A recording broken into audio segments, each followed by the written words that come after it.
plaisir d'avoir parmi nous un invité, M. Gérald Thibault.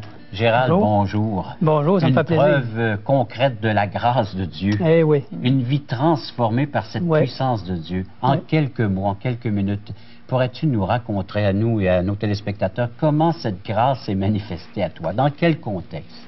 Eh bien, moi, disons que je suis né d'une famille de 7 enfants, dont je suis le plus vieux. Et puis, en étant le plus vieux, mais on avait toujours l'opportunité de montrer l'exemple.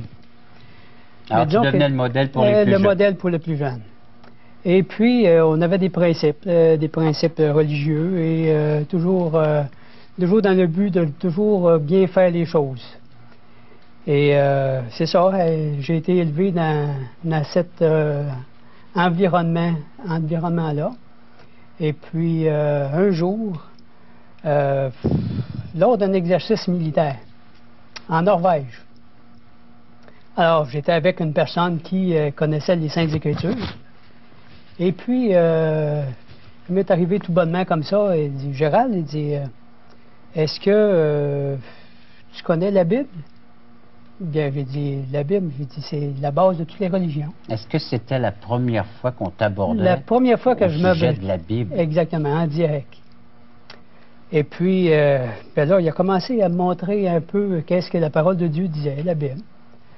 Et il m'est arrivé dans le verset de Romains 3, 23.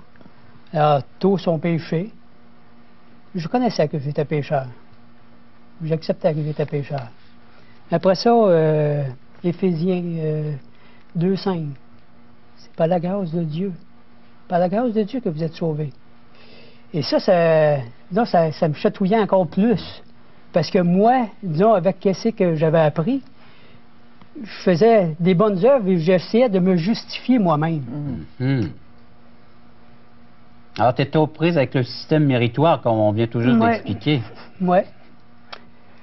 Et c'est par grâce, pourtant, Éphésiens 2.8, par le moyen de la foi qu'on est sauvé. Exactement. Il m'est arrivé avec ça également. Alors là, tu es confronté. Alors, je t'ai bouleversé un petit peu. Un petit peu beaucoup, si je pourrais dire. Et par la suite, disons que, oui, ça mijotait dans la tête. Et puis, le 31 mai 1978. C'est précis, hein? Oui. Tu as la date, 31 mai 1978. Le soir, un verset de la parole de Dieu me parlait beaucoup. Et c'est le Seigneur qui parlait, il dit, voici, je me tiens à la porte et je frappe. Et c'est comme si le Seigneur frappait à mon cœur. Il dit, si quelqu'un rouvre la porte. Alors, je pouvais pas, lui ne pouvait pas ouvrir la porte.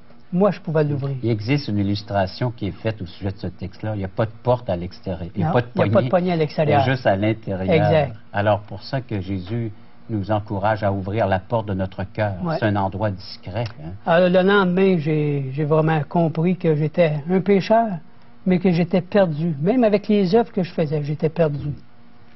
Malgré la bonne vie, la pratique religieuse qu'il doit y avoir en toi, il te fallait la grâce de Dieu manifestée en Jésus-Christ. Alors, c'est là que le 1er juin, j'ai mis ma confiance dans le Seigneur Jésus. Et cette grâce est entrée chez toi. Oui.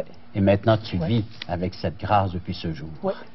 Gérald, merci beaucoup pour cette intervention dans l'émission. Ça me fait plaisir.